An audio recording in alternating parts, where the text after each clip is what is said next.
Hey everybody, this is Brett, and today I would like to read to you an email that I just wrote, and it took me about 20 minutes to write all of the things that I do to make sauerkraut. And then I'm going to take you outside and show you my pot fermenting in the dirt. It's buried about 2/3 into the dirt, and you may find this interesting. Okay, so Patricia asked me about using whey, which is from dairy, and you know I don't do dairy. And she talked about yogurt and stuff like that. And so I started out the email and I wrote, I don't eat dairy, none. Whey and yogurt are dairy foods. So is kefir. I now make my kraut by doing this. Clean everything really well and wash your hands. So you clean the pot really good, you clean all the utensils that you're going to use, your cutting board, you clean all of that really well. If you want to disinfect it, which is a good idea, you use white vinegar, and then you need the right amount of kraut for your pot. And my pot, you'll see it in a minute, half of it'll hold 5 to 6 pounds and fill it halfway, which is about that deep. And the reason I leave the upper part of it not full is so that I can put a lot of stones. I put massage stones in there because I'm not using them right now. And so that keeps the air from accumulating in the kraut, which is important. You need a lot of weight on top of the kraut. So my pot's going to be half kraut and half stones. Okay, so I shred the 5 pounds of organic cabbage, well. And then I add it to a large mixing bowl.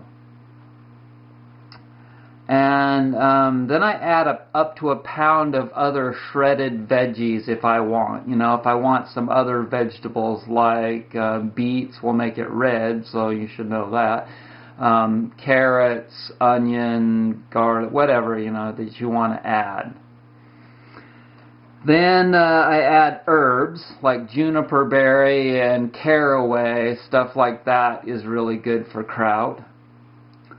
Then I add 3 tablespoons of healthy salt. You know, good salt like the gray salt or the Utah salt, you know, the real salt. And that's about, from the book that I've read on fermenting all kinds of different foods. It's a green book. It's about that thick. I can't remember the Art of Fermentation, something like that. It says to use 3 tablespoons for 5 pounds of cabbage. And I think that that's probably a very good guesstimate. You could have a little bit less, you know, but the less salt that you have, the more you have to be clean as far as your hands and the utensils and everything goes. And the more you have to be on it in regards to getting and keeping all of the air out of the kraut. And I'm not trying for a salt-free kraut anymore because there's no sense in that. There wasn't any sense in it ever because I'm not going to eat a totally salt-free diet. And so as soon as I'm done with this video, I'm going to erase that other video I made in regards to that salt-free sauerkraut. Okay, so wash your hands well again now before you do the massaging. Okay, so you've put all the kraut and the herbs and the salt and the extra veggies, etc. into a big bowl, and then you start massaging it using your hands. And that's to mix everything really good and get out as much air as possible. So you want to mix the salt into all of that, and that's going to draw the moisture out of all of the kraut. Okay? And someday I'll do another video where I'm actually showing you all of this. But if you just write down all of this, in fact, I'm going to copy and paste this recipe and put it into the description down below so that you can just copy and paste it yourself and then copy it. Copy it on your copy machine and take it right into the kitchen with you. So after you've massaged all of the mixture really good, then put the whole thing into your kraut pot. And hopefully you have a kraut pot like a harsh or I have a custom one from my potter buddy that has like a water canal in the top of it, and that seals it. It's like a moat, you know, a moat around a castle. When you put the lid on, the lid goes into a moat, and then you add water to the moat. There's no gators in there. But you could get dirt in the moat when you go to bury it. I'm going to show you how I buried mine in a minute. And then you add all the mixture to your pot and pack it down, and then put your plate type deal on top of that, and then put all your stones on top of that. And that keeps a constant pressure on the kraut. But for the first several days, you've got to take, like, at least once a day. What you've got to do is take all the stones out and the plate out, and take some kind of a mashing utensil and press all the air that's still in there out. Because for the first several days, there's still going to be air in the kraut, and you've got to keep that out.